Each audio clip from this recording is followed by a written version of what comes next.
اعوذ باللہ من الشیطان الرجیم بسم اللہ الرحمن الرحیم یا ایہا الذین آمنوا اتقوا اللہ وکونوا مع الصادقین، اے ایمان والو اللہ سے ڈرو اور سچے لوگوں کے ساتھ رہا کرو۔ یہ ان تین حضرات کے واقعے سے ملنے والا سبق ہے جس کی طرف اللہ تعالیٰ نے توجہ دلائی۔ انہوں نے اپنی غلطی کو چھپانے کے لیے منافقین کی طرح جھوٹے سچے بہانے نہیں بنائے، بلکہ جو حقیقت تھی وہ سچ سچ بیان کر دی کہ ان کے پاس کوئی عذر نہیں تھا۔ ان کی اس سچائی کی برکت سے اللہ تعالیٰ نے ان کی نہ صرف توبہ قبول فرمائی بلکہ سچے لوگوں کی حیثیت سے قیامت تک کے لیے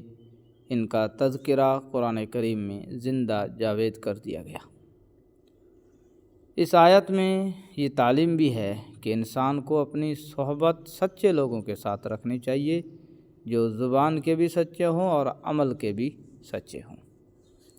ما كان لأهل المدينة ومن حولهم من الأعراب أن يتخلفوا عن رسول الله ولا يرغبوا بأنفسهم عن نفسه ذلك بأنهم لا يصيبهم ظمأ ولا نصب ولا مخمصة في سبيل الله ولا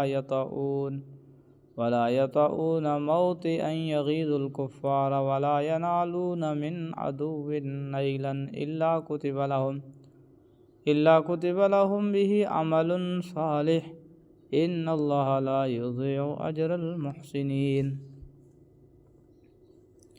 مدینہ کے باشندوں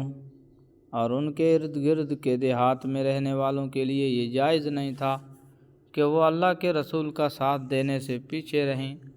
اور نہ یہ جائز تھا کہ وہ بس اپنی جان پیاری سمجھ کر ان کی یعنی رسول اللہ صلی اللہ علیہ وسلم کی جان سے بے فکر ہو بیٹھیں۔ یہ اس لیے کہ ان مجاہدین کو جب کبھی اللہ کے راستے میں پیاس لگتی ہے یا تھکن ہوتی ہے یا بھوک ستاتی ہے یا وہ کوئی ایسا قدم اٹھاتے ہیں جو کافروں کو گھٹن میں ڈالے یا دشمن کے مقابلے میں کوئی کامیابی حاصل کرتے ہیں، تو ان کے اعمال نامے میں ہر ایسے کام کے وقت ایک نیک عمل ضرور لکھا جاتا ہے۔ یقین جانو کہ اللہ نیک لوگوں کے کسی عمل کو بیکار جانے نہیں دیتا۔ وَلَا يُنْفِقُونَ نَفَقَةً صَغِيرَةً وَلَا كَبِيرَةً وَلَا يَقْطَعُونَ وَادِيًا إِلَّا كُتِبَ لَهُمْ لِيَجْزِيَهُمُ اللَّهُ أَحْسَنَ مَا كَانُوا يَعْمَلُونَ۔ نیز وہ جو کچھ اللہ کے راستے میں خرچ کرتے ہیں، چاہے وہ خرچ چھوٹا ہو یا بڑا، اور جس کسی وادی کو وہ پار کرتے ہیں اس سب کو ان کے اعمال نامے میں نیکی کے طور پر لکھا جاتا ہے، تاکہ اللہ انہیں ہر ایسے عمل پر وہ جزا دے جو ان کے بہترین اعمال کے مقرر ہے۔ یعنی اگرچہ ان اعمال میں سے بعض چھوٹے نظر آتے ہوں لیکن ان کا ثواب ان مجاہدین کے بہترین اعمال کے برابر دیا جائے گا۔ یہاں یہ واضح رہے کہ قرآن کریم میں احسن بہترین کو اعمال کی صفت قرار دیا گیا ہے، اور اسے جزا کی صفت قرار دینے پر علامہ ابو حیان نے البحر المحیط میں نحوی اعتبار سے جو اشکال پیش کیا ہے اور اس کا کوئی اطمینان بخش جواب نہیں دیا جا سکا، چنانچہ علامہ آلوسی نے بھی اس اعتراض کو نقل کر کے اس کی تائید ہی کی ہے، لہذا یہاں ترجمہ اس تفسیر کے مطابق کیا گیا ہے جو مدارک التنزیل میں مذکور ہے۔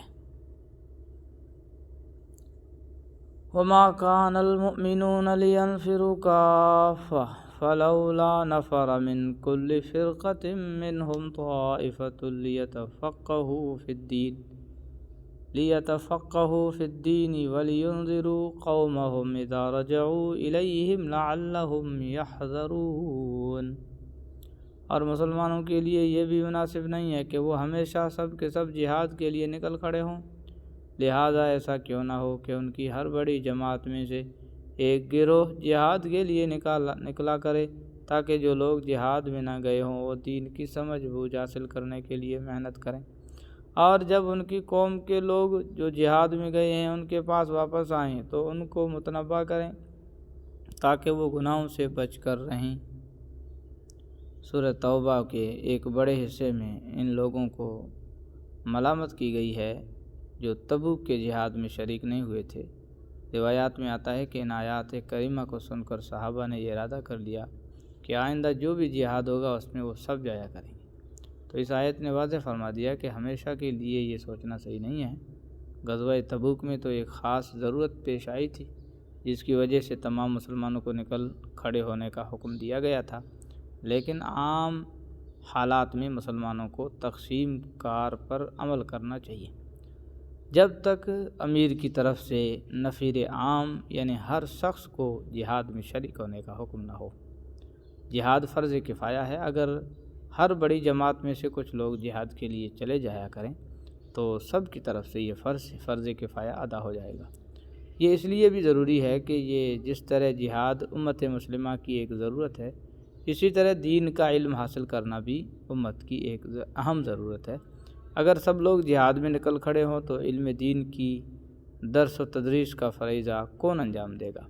لہذا صحیح طریقہ یہ ہے کہ جو لوگ جہاد میں نہ جائیں وہ اپنے شہر میں رہ کر دین کا علم حاصل کریں۔